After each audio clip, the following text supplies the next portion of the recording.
Hey there, Cacophants. It's Dan Whitell here, aka Goldenly Pump. The first video of 2025 is here, and we're going to be talking about 2024. So HNY and all that jazz fusion.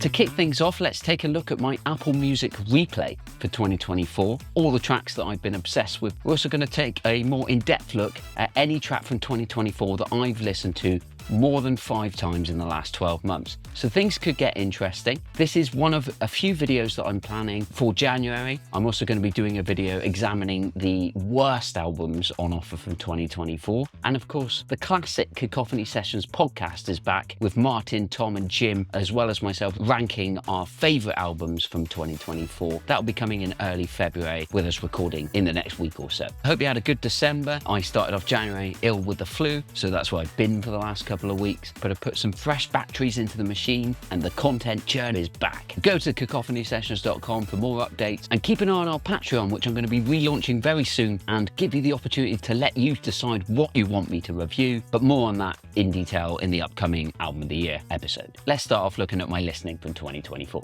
I have had a brief look at this, so it's not going to be a surprise to me. Probably not going to be a surprise to anybody. We'll have a look at my highlight reel. I'm not going to let you hear any of the content. I don't want to risk a copyright strike to start 2025, but let's click and get into it. So we've achieved not quite as much music as last year, but 103,916 minutes of music. Should give Anthony Fantano a run for his money. My longest listening streak was 104 days, and in that there was 1,575 artists. Anyone want to hazard a guess as to what was the number one artist in that time? I don't think it's going to surprise anyone. 1,575 artists once stood out, and that was, of course, Prince with 2,619 minutes. First played on the 2nd of January. My favourite artist for 9 of those 12 months. Taylor Swift, Living Colour and Todd Rundgren getting in there as well. Prince being top artist 4 months in a row, August to November. But I did just want to mention Taylor Swift, my top artist for one of the months. And that was simply because I listened to her new album twice in a row. The first time I'd caused myself an eye injury. If you listen to any of my videos from last year, you'll know that I had to listen to it twice, just to be fair. The second time, I listened to the deluxe version. And I'm really starting to get annoyed at these deluxe editions because it's not really doing anything other than milking the album for more money, in my opinion. Doesn't mean that she's risen to the top of my favourite artists. I do like Taylor Swift, but I would say that applies more to the likes of Living Colour and Todd Rundgren. Living Colour, I became especially enamoured with their third album, Stain. I think that it should get more credit than it does in alternative metal circles. I think it's a very hard-hitting, abrasive album. Their first 2 albums are probably more popular, Vivid and Time's Up, containing some mega singles, The Glamour Boys, and of course Cult of Personality from Time's Up, which is CM Punk's theme in the WWE and formerly AEW. I've always loved this band. One of my favourite tracks is Solace of You. But Stain is a really aggressive album from them. It was their first album after Muzz Skillings, the original bassist, had left, and Doug Wimbish shows up for the first time on this record. I don't think the band lost anything due to that personnel change. They've remained consistent, and it's one of their best albums. Of course, Todd Rundgren there as well. I listened to a lot of Utopia, his progressive rock band. They did an album in 1980 called Deface the Music, which is actually a Beatles parody. They're quite accomplished in a number of genres, but as a solo artist, he matches that. He's still going. Last released an album, Space Force, in 2022.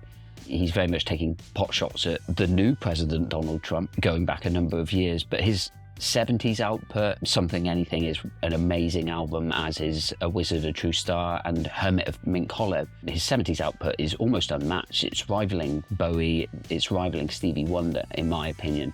Todd Rundgren is criminally slept on, and he was my favourite artist in December. A lot of listening there if you're not familiar with Todd Rundgren and you like your power pop. 8,761 songs. One of them was my anthem. This was a song I've known for years, but I listened to it a lot. It's Can We Talk by Tevin Campbell. I love this song so much. It's an R&B jam. His voice is great for a teenager, and it's just one of those R&B jams that I just want to belt out. Can we talk for a minute? Girl, I want to know your name. Sorry, I can't resist with that song every time. What have we got next? We've got a lot of albums that I've listened to, 779 in total last year, not all from 2024, a lot of old albums. Sign of the Times, 140 minutes of it being my most listened to. I listened to it on the 7th of January, I listened to it a couple more times. There's so many tracks on that, it's so long. It was always going to be top at a big Prince album, especially with the deluxe version for 2020. This genre thing is always something that is not really representative of my favourite genre, because pop on Apple Music gets classified as a lot of things. It's mainly funk and R&B.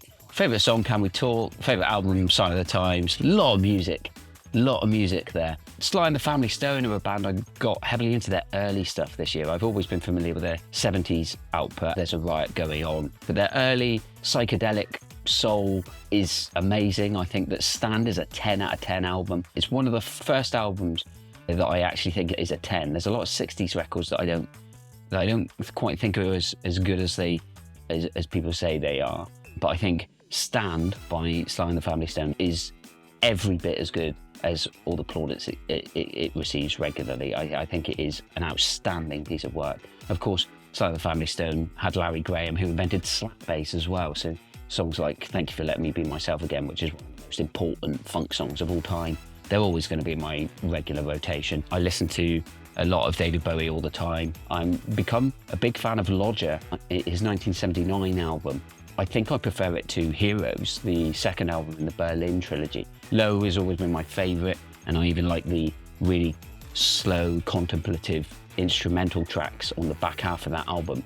But I think that Lodger, it doesn't have the general thoughtful moodiness of the other two records. It's more of an art pop album, but I really like tracks like Yassassin, The Fantastic Voyage.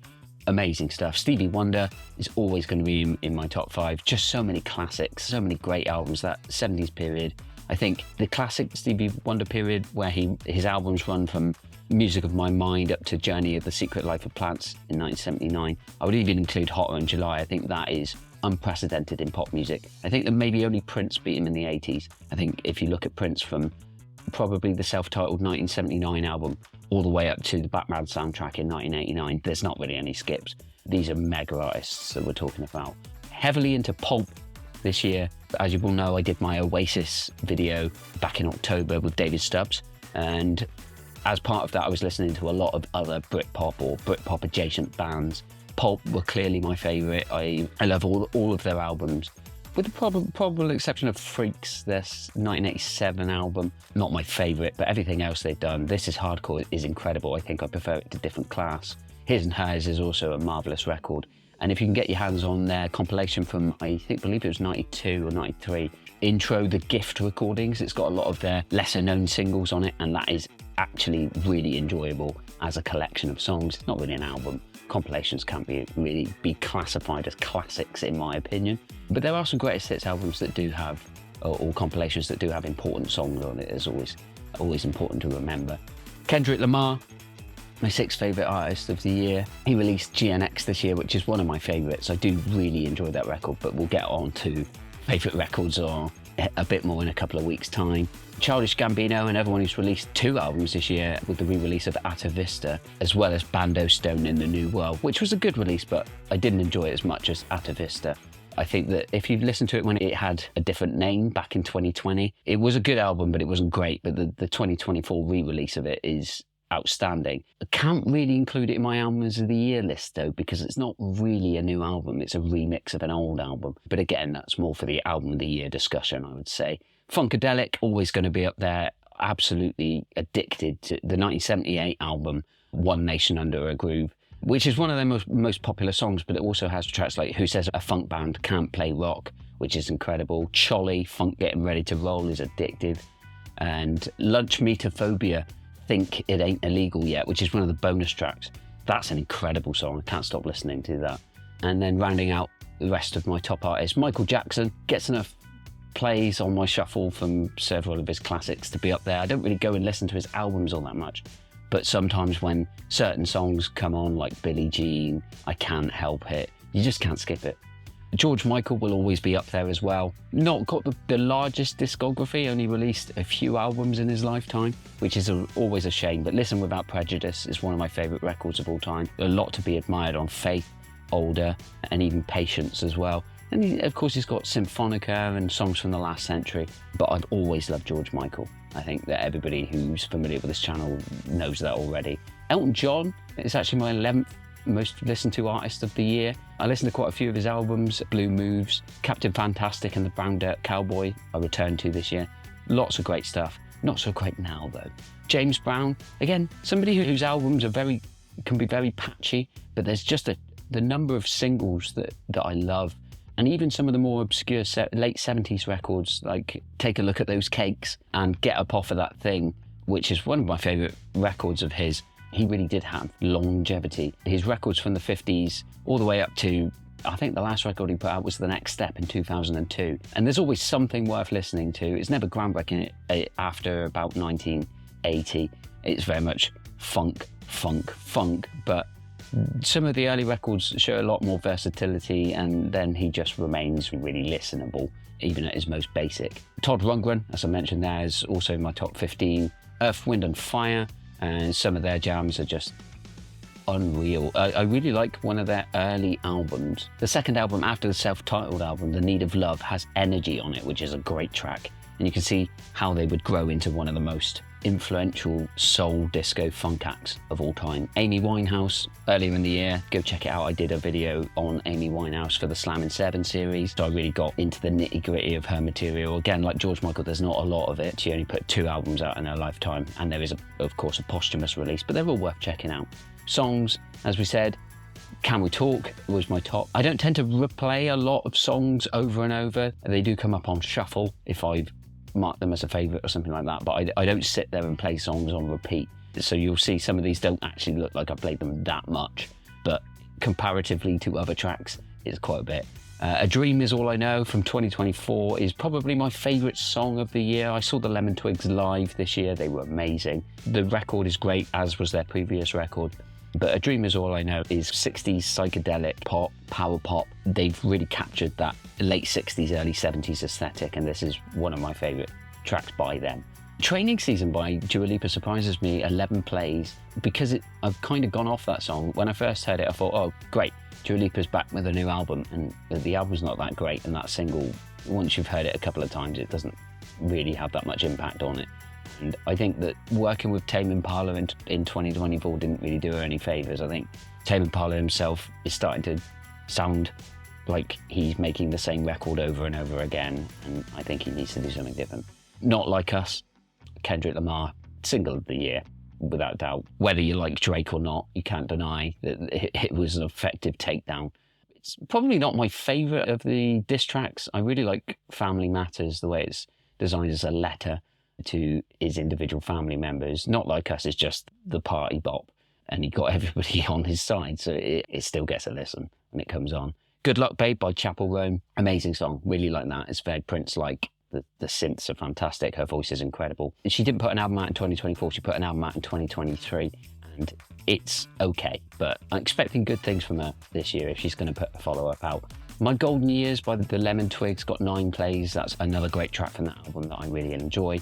Although Tyler, the Creator, did put out a record this year, Chromacopia, and I do really enjoy that record as well. My favourite Tyler, the Creator, the song of the year has been Earthquake, which I've gone back to many times. I just love that alternative R&B aesthetic that he had around the late. This was released in 2019. Sonically, he moved away from that and Call Me If You Get Lost, but Chromacopia returns to that alternative R&B sound I really like. The unique ways in which he manages to change his voice to suit many different characters reminds me of something like Bowie or Prince back in the day, and he's really coming into his own as an artist at the moment. Please, Please, Please by Sabrina Carpenter is one of my favourite pop singles of the year. Jack Antonoff, who was involved in a lot of the production on Taylor Swift's record.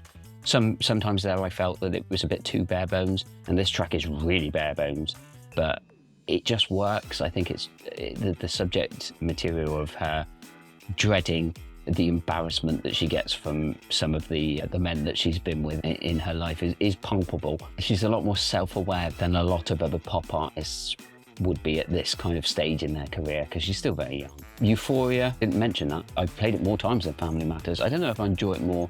Again, it's another more low-key takedown of Drake. It's the thinking man's anthem of the great beef of 2024.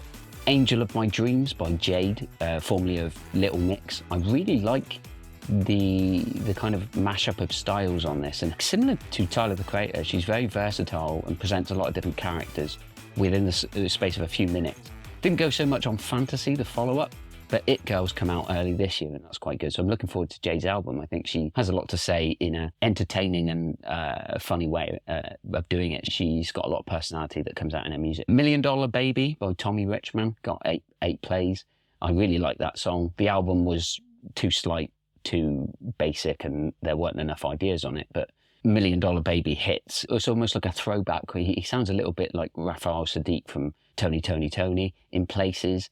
It sounds modern, but there's enough in there to harken back to periods of classic R&B to make it interesting. I do really like this. I was just a bit disappointed in the album.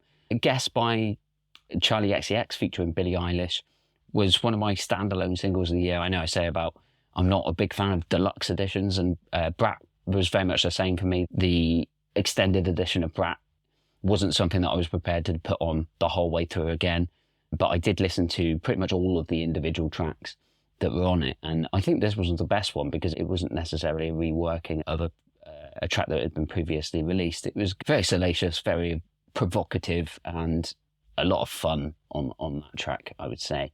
Shape of My Heart by Sting. I saw Sting live this year, not the wrestler. I saw him the year before. He was really good live, and his version of Shape of My Heart made me go back and listen to that a lot more times. I really appreciate that song.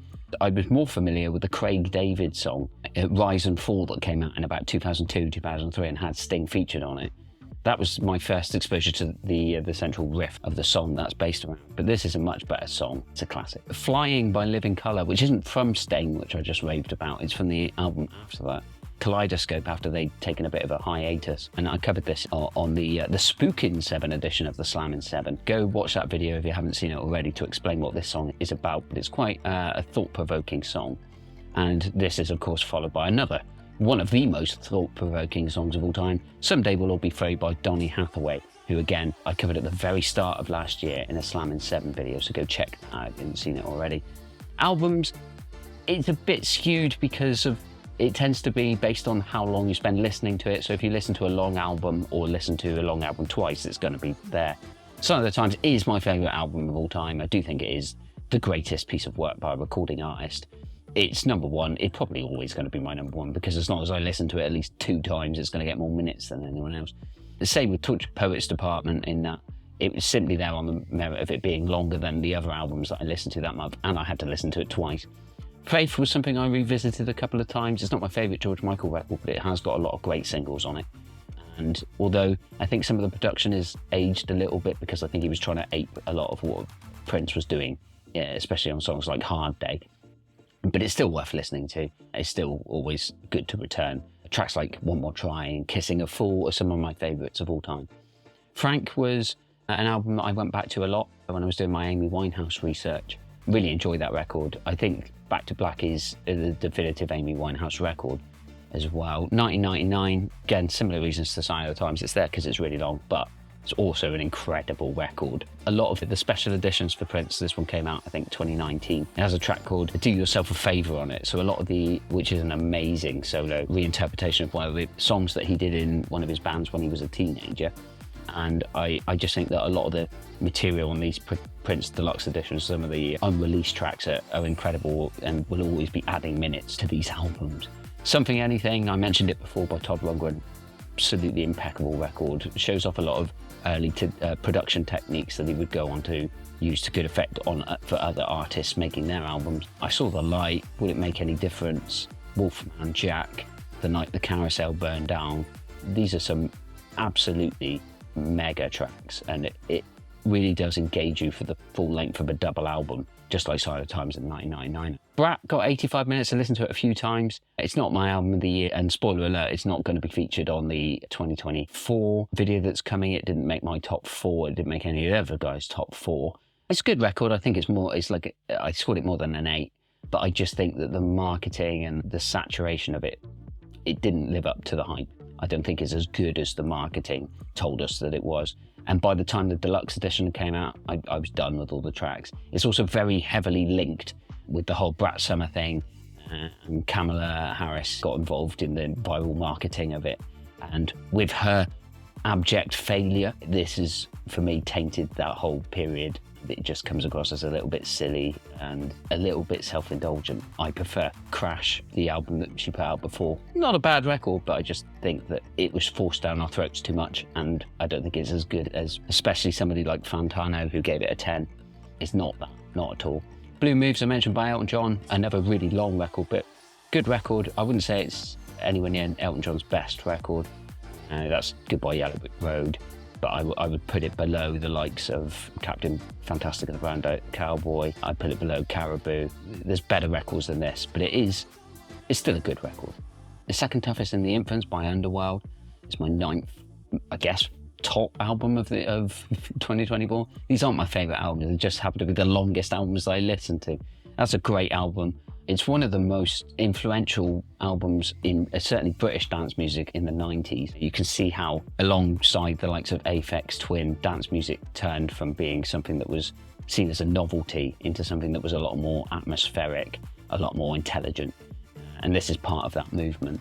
The New Danger by Mos Def, now known as Yasin Bey, one of the best hip-hop records of that era. I do prefer Black on Both Sides, the album that he put out before that one, but it's great hip-hop. He comes across as very well-read, very well-intentioned, and very smart. On all of his records, he hasn't put out a solo record since 2009. I think he's concentrating more on grand roots, movements, and philosophy. But when he makes records, they're amazing.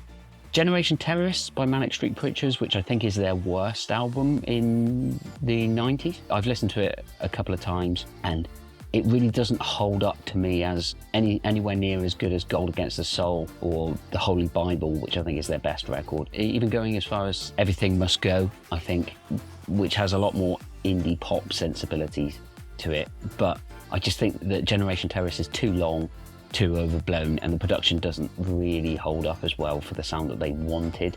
I think they were going for something a lot heavier.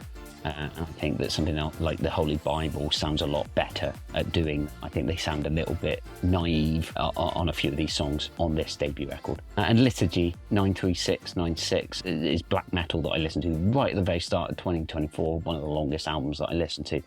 And yeah, it wasn't something that I enjoyed all that much, but the vocals, absolutely impressive, I will say that.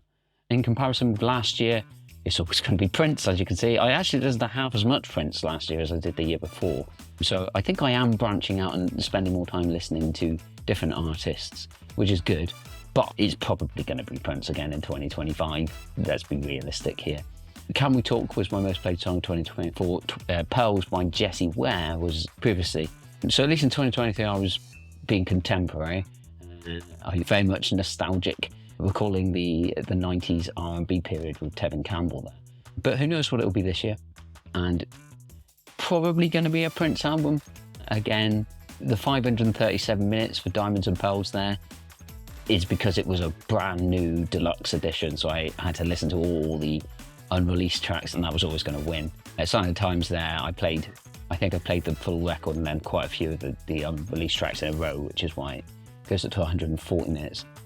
If Prince puts out a super deluxe edition in 2025, that's probably going to win. Otherwise, it's probably going to be whoever releases the longest album this year. I don't think that tells us too much.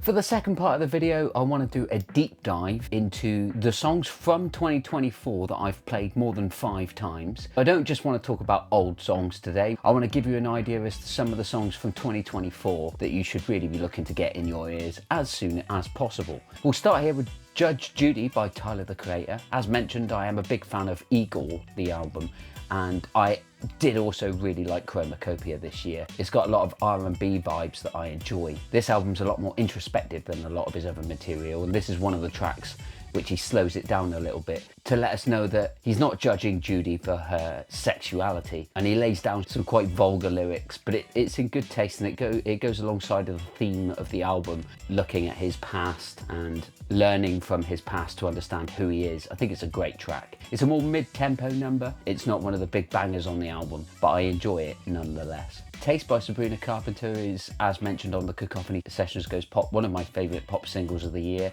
It's a mixture of the drums from Cream by Prince, and in terms of chord structure it reminds me of the Divinals, I Touch Myself. Two songs that are 90s pop classics, and this itself is a great song. It's not my favourite on the record, but I really do like what Sabrina Carpenter is bringing to the table in pop music at the moment. It's not a particularly innovative track, but it's catchy and it does exactly what you want from a pop song. Muck G is a singer-songwriter. This is his first record. I found myself getting into it. This song itself, Break the Spell, sounds a little bit like Crimson and Clover by Tommy James and the Shondells. I think that's probably why I like it so much, but the whole album is full of great guitar work, some really atmospheric, modern sounding indie pop tunes. The musicality is impressive, the songwriting's good. I'm looking forward to see what he's going to do next. Break the Spell, it's in regular rotation on my late night playlist. It's a really calming track. It's really laid back and it's quite beautiful. Cry for Me by Magdalena Bay, one of the first tracks on this list here from this album, Imaginal Disc, that I thought was a really impressive record. I talked in previous years about how much I liked Secrets Your Fire from their last record. This shows a lot more musical competence from the pair. The lush orchestration really helps take their material to the next level. The hooks are effective, the vocal styling is great, and there's just a lot of hidden detail in the production that's really good when revisiting the album. Lupe Fiasco's mumble rap. Lupe Fiasco finds himself in an interesting space as an artist where he's no longer young and pumping out the kind of 2000s hip hop that he was known for back in the day, but he's really growing nicely into a reflective artist, and this song is about finding common ground between old school rap and new school mumble rap. And he does a really good job. He's one of the most impressive lyricists in hip hop in the last 20 years, in my opinion.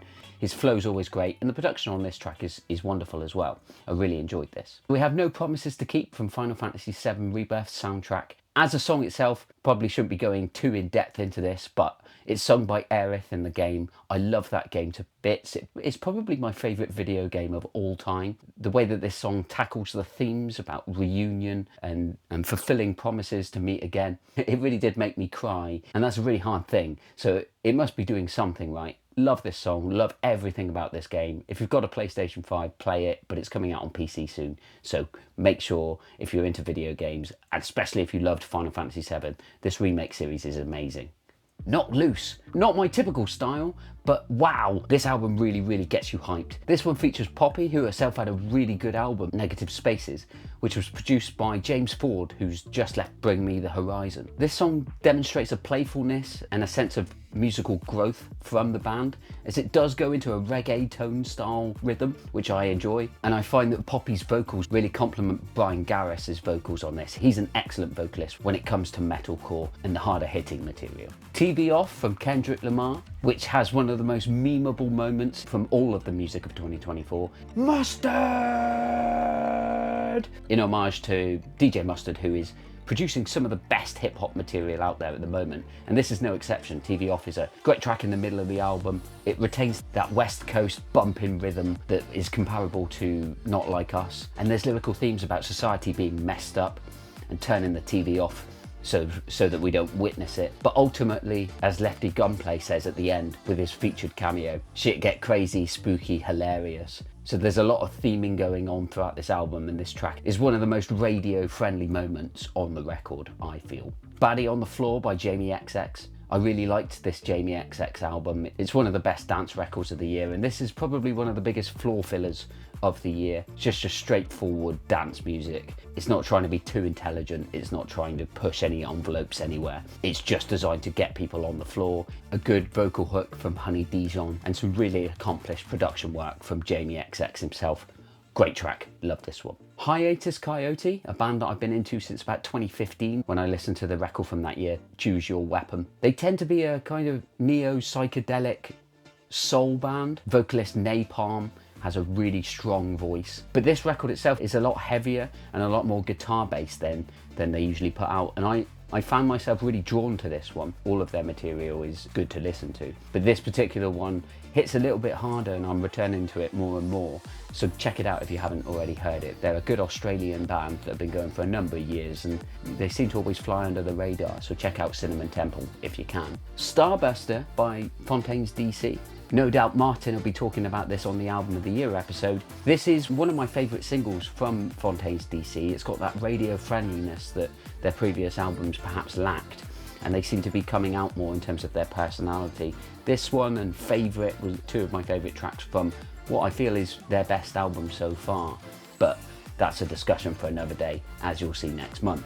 Fabiana Palladino, the daughter of bassist Pino Palladino, and she's every bit as musically accomplished as you'd expect from the legendary bassist that's been on pretty much every album ever. Deeper is a real catchy 80s inspired number. There's a lot of new wave, a lot of sophisti-pop and a lot of R&B melded together on this record. It's one of my favourites of the year, and Deeper has one of the more accessible hooks, a lot of great synth work. It's a real joy to listen to, but it's not my favourite on the record. We'll get onto that in a moment. Next up, we have one of the breakthrough acts of 2024, Doechii, alongside the likes of Chapel Roan, Benson Boone, Sabrina Carpenter. Doechii really impressed me. I saw her on the NPR's Tiny Desk concert. She had a lot of energy, or whiz, as people are saying these days. This song is almost a dialogue with herself about her drug use, and it ends with a breathing exercise, which is an unusual way to end a song, but it's infectious, it's got a lot of attitude, and like the rest of the album, I do really like this. And if this mixtape is anything to go by, she could be someone to look out for in 2025,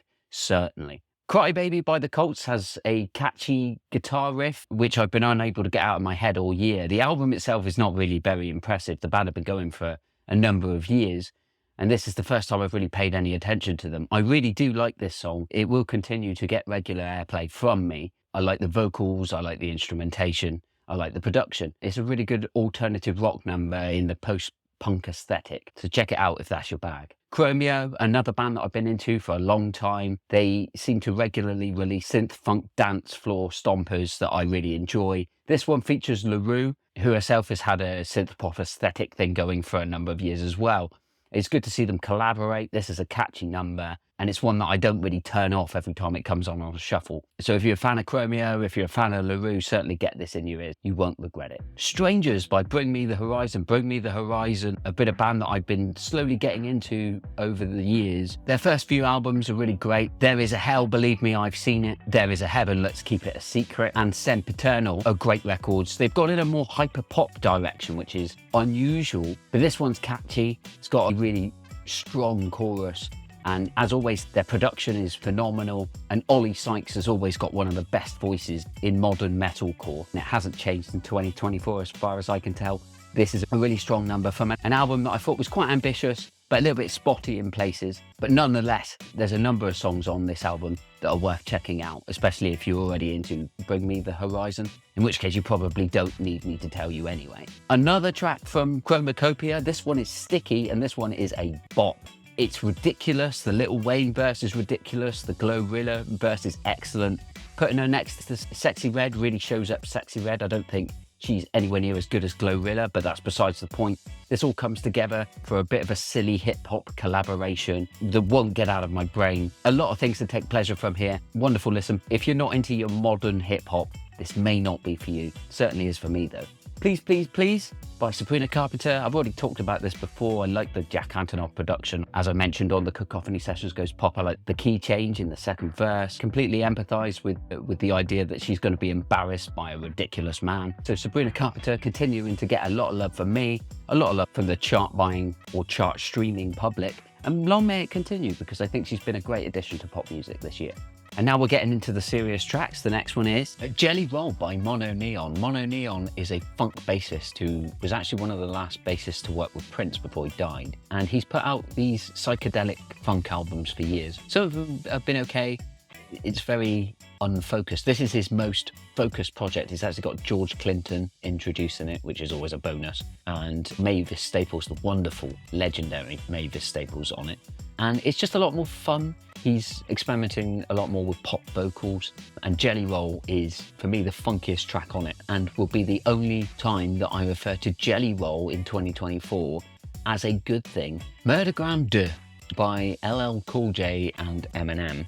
I really like this LL Cool J album, and this is maybe my favourite track on it. I didn't really get on with a lot of Eminem's output in 2024, which we'll probably cover on the next video in a lot more detail. And for those of you that have listened to my review of Houdini on the Cacophony Sessions Goes Pop, you'll know that I was not the biggest fan of Eminem's antics this year. But he's more focused on this. He comes in as a featured artist and does his wordsmithery, which he always does really well. It's not so much old man shouting at cloud. He still has the technical ability and the vocabulary to impress when he appears from time to time on other people's songs. They Don't Know How to Fall in Place by the Lemon Twigs, another one of my favourite tracks from their album this year. Again, really good live. I was really impressed by Brian Daddario and his lead vocals. I don't know how they managed to appear like they have come from 1971, but they do. And this is another one of those songs that it's really just a pleasant massage for the ears. I really like this song. The Calm That Keeps You Awake, more Not Loose here, more heavy as balls, metalcore with pounding drums. The Calm That Keeps You Awake is just really hard hitting metal and really frantic and energetic vocals from Brian Garris. I really like this one. Meet the Grahams, which I mentioned earlier, one of my favourite tracks from the Beef. The way that the track is set out as a letter to Drake's various family members cuts really deep. This is a bit of a mind fuck, especially if you are Drake listening to it. Love all the aesthetic with the collection of items that don't really get explained, but we all know what they're indicating. That Kendrick Lamar has somebody who has access to Drake's possessions. It's a little bit weird and there's a sinister edge to it, but I think Kendrick was the only one that reflected that in the music for sure. Shoulda by Fabiana Palladino, another great track, really catchy, same sort of aesthetic, immaculate production. And yeah, I really can't recommend this record enough, but we'll be going through that in more detail. Guess, which was the single which I mentioned before, featuring Billie Eilish by Charlie XCX. One of those songs that gets you a little bit hot around the collar, makes you think of things that you probably shouldn't, but it's good fun. Birds of a Feather, aka Bleeding Love by Leona Lewis, slightly rewritten. I've covered this on the Cacophony Sessions Goes Pop, and it's a good song, but as I've listened to it more and more, I don't think it's one of her best tracks. It was in the charts for quite a number of weeks while I was listening to it, so I had to. And I don't hate it. It's been in my most played list for a while, but obviously once you accrue a certain number of plays, you can't unplay it, so it will remain on the list even when I do sour on the song slightly. And that's not the same for Love Is Everywhere. Love Is Everywhere by Magdalena Bay, just this really bouncy, effervescent pop track. Really like this one. Squabble Up by Kendrick Lamar from GNX. Again, it's very similar to Not Like Us in terms of its sonic composition, and it's more West Coast hip hop. It's just really well performed, written, and tracks like this, where he's appealing to people that he's grown up to in LA, it shows that he's still got his street smarts. He's still got respect from the people that helped largely build hip hop to where it is today. And yeah, I just think that he's an expert covering all the different avenues of hip hop and putting them into a cauldron and coming out and stirring it just a little bit, coming out with this accessible yet highly detailed and full of Easter eggs in the lyrics hip hop tracks. Ex-Military is another one, this time by JPEG Mafia. I really liked his album this year, I Laid Down My Life For You. This shows JPEG Mafia at his best. He's got a really good flow, his lyrics are clever, it's introspective. He also uses a lot of strange production techniques, but on this, it transitions into a rock song with these heavy guitars, similar to what Lil Yachty was doing on his record last year.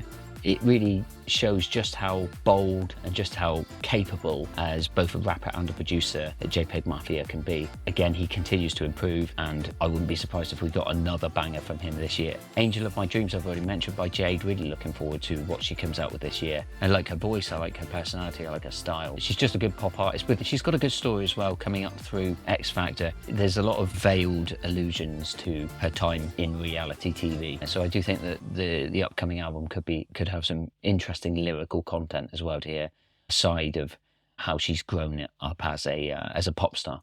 Training Season by Dua Lipa, similar to Birds of a Feather by Billie Eilish, is here simply on the basis that I had to listen to it a lot for the chart episodes that we do.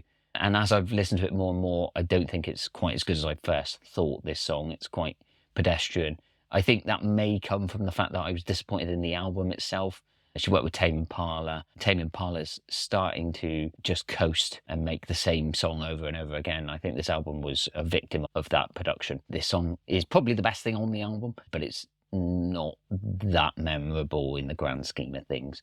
Death and Romance, incredible track from Magdalena Bay. Maybe my favourite on the album. At first, I wasn't entirely sure if I liked it because the piano melody reminded me a little bit too much of the Kooks. I know, she knows that I'm not fond of asking. That song, which I hate because they were shocking. And that indie period was a difficult period for my ears. I'd probably go back to it and not be as dismissive of it now as I am with a lot of music from that period. But if you're going to compare it to Death and Romance, I'm always going to hear this as the definitive version of a riff that sounds slightly like that. I love this song. It's great. Misha Tenenbaum is a great vocalist. I wasn't that sold on her based on previous albums. She's got that Kylie Minogue thinness to her voice, but on this record she shows there's much more to her than just those thin, whispery pop melodies. She's got a lot of range, and the songwriting is really accomplished on this album. Euphoria was the thinking man's track of the Great Beef of 2024.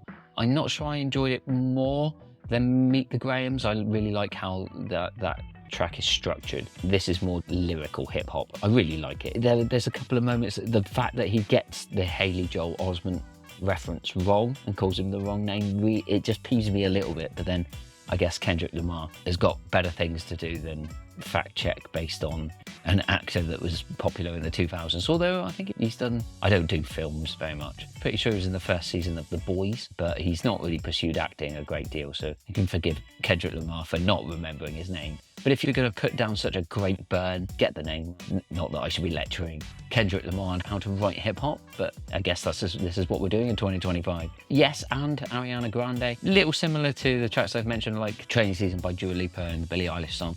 It was one that I had to listen to a lot for the early episodes of Cacophony Sessions Goes Pop, and you can't unplay them. But I do actually quite like this song. There's something that's really admirable in a lot of Ariana Grande's pop tracks. I think she's got a great voice and does ad-libs really well. Wicked isn't something that I know anything about, and the interviews that I've seen of her in the last 6 months where she's just talking about that have just gone over my head because musicals are really not my thing. But when she was on a pop vibe, yeah, it's okay. It's not the best album in the world. It didn't even make my top 50, I don't think, but it's fine, enjoyable. I like the way she delivers the chorus. $1 Million Baby we've discussed, maybe one of my shouts for most promising new artists, but the album again wasn't great. But I do think that we might see some more from Tommy Richman. Maybe if he works with an established producer and gets a bit more of a high concept going, then we could be onto a winner for him. Image. If it's not Death and Romance, this is my favourite track on Imaginal Disc, and was from the beginning. Really catchy synth pop, great beat, great vocals. Again, the clarity in which it's produced really brings out the instruments, really makes it pop. One of the best pop singles, and certainly one of the most catchy singles of the year. Reincarnated by Kendrick Lamar, probably the best track he put out this year. I include the diss tracks as well. This sounds deliberately evocative of Tupac, which is somebody who was recreated via AI by Drake on one of his songs, and Kendrick Lamar showed him that you don't need to steal somebody else's timbre from their actual voice. You can just make a track in that vein yourself and just deliver it with the burning passion that he does here. He goes through stories of greats in black music and their downfalls and how that is leading into his current lifetime as Kendrick Lamar and what he can do to improve the community and whether he's good enough. He has a chat with God. It's one of those Kendrick Lamar songs which is incredibly ambitious, but the execution of it is matching that ambition because it's really good. The piano riff is so reminiscent of early 90s Tupac, and his flow is there as well. Tupac's not my favourite in hip-hop history, but I certainly recognise how important he was. But I think by this stage, Kendrick Lamar has surpassed him. And it's going to come to the stage where I go back and listen to Tupac tracks and go, oh, that sounds a bit like Kendrick Lamar. Don't know how well that'll go down with the hip-hop listeners of the channel, but there we go. Espresso, probably pop single of the year. One that's coming up in a moment that I think may shout it, but it's not technically my favourite song, but it's just got so many ridiculous bits and silly lyrics and catchy backing vocals and hooks all over the song that it's just great. In future years, when this song gets played, it'll always hold a special place in my heart. I'll look back on it fondly, I think.